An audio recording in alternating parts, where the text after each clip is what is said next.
এক গাঁয়ে রাশেদ নামের একজন দরিদ্র দিনমজুরি থাকত। প্রতিদিনের মতোই সে কাজ না পেয়ে বাড়ি ফিরল। আজকেও যে ফিরে এলে এভাবে কদিন চলবে? ঘরে শুধু এক মুঠো চাল আছে। ভাবছি গিন্নি, জমিদার মশাইয়ের কাছে গেলে কেমন হয়?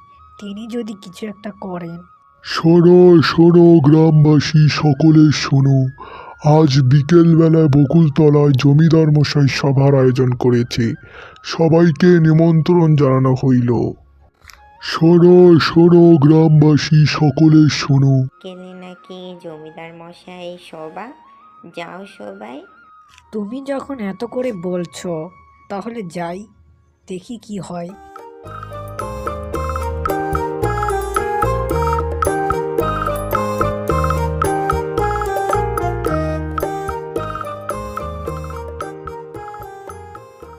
গ্রামের পশ্চিম দিকে নাকি ভূতের উপদ্রব বেড়েছে।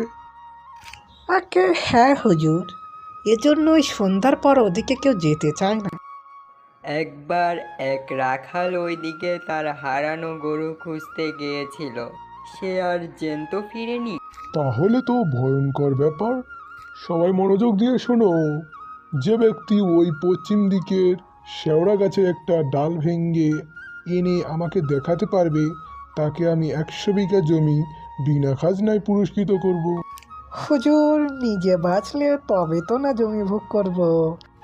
ভয় করলে কি কোনো কিছু জয় করতে পারবে? এই গ্রামে কি একজনও সাহসী মানুষ নেই? হুজুর, আমি রাজি আছি, আমি নিয়ে আসবো। পাগল হয়ে গেছে ও, রাশেদ পাগল হয়ে গেছে। একেই বলে সুখে থাকলে ভূতে কিলায়। সবাই চুপ করো, চুপ করো সবাই। রাশেদ যদি ডাল নিয়ে আসতে পারে তাহলে 100 বিঘা জমি তারই হবে। তবে শোনো রাশেদ, কোনো ছলচাতুরি করলে তোমার গর্দান যাবে। আজকের সবাই এখানেই সমাপ্ত। ভূতেরা যদি তোমাকে মেরে ফেলে, তুমি আমাকে কথা দাও তুমি যাবে না। তুমি চিন্তা করো না গিন্নি, আমার কিচ্ছু হবে না। সন্ধ্যার পর রাশেদ সেই শেওড়া গাছের দিকে যেতে লাগলো।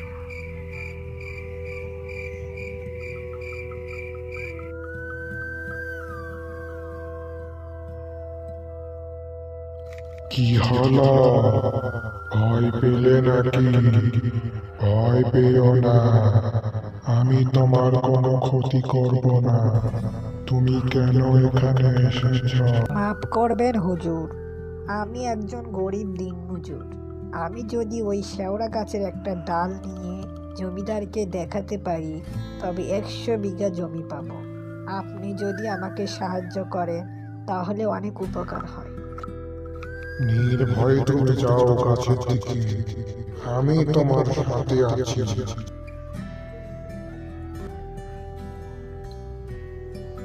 সাহস পেয়ে রাশেদ যেই না শেওড়া গাছের ডালে 2টা কোপ দিয়েছে, এমনই সময় তারা আগমন করেছে।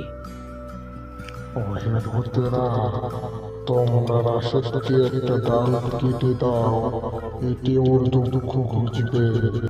জি হুজুর, আপনি যখন বলছেন তাহলে তাই হবে। ওকে আর ডাল কাটতে হবে না, আমরাই ডাল কেটে দিচ্ছি।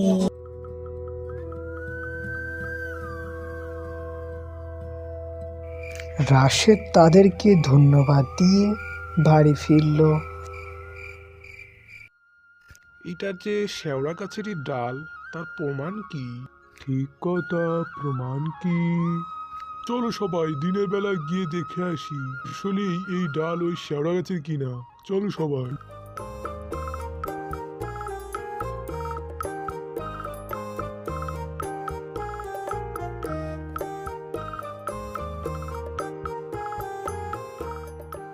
কেউ গাছে ওঠো, এ ডাল এই গাছের কিনা দেখো তো।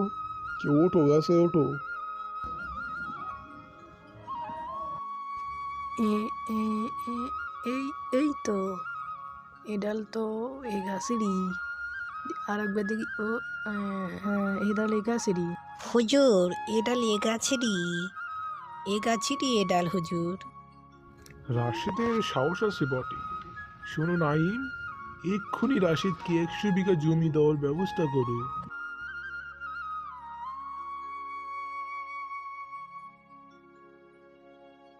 ওই যে দূরে এক বট গাছ দেখতে পাচ্ছ, ওইখান থেকে এই পর্যন্ত আজ থেকে জমির মালিক তুমি। হ্যাঁ রাশেদ, আজ থেকে জমির মালিক তুমি। 100 বিঘা জমির ধান বিক্রি করে রাশেদ একটি বাড়ি করল এবং তারপর সে সুখে শান্তিতে থাকতে লাগলো।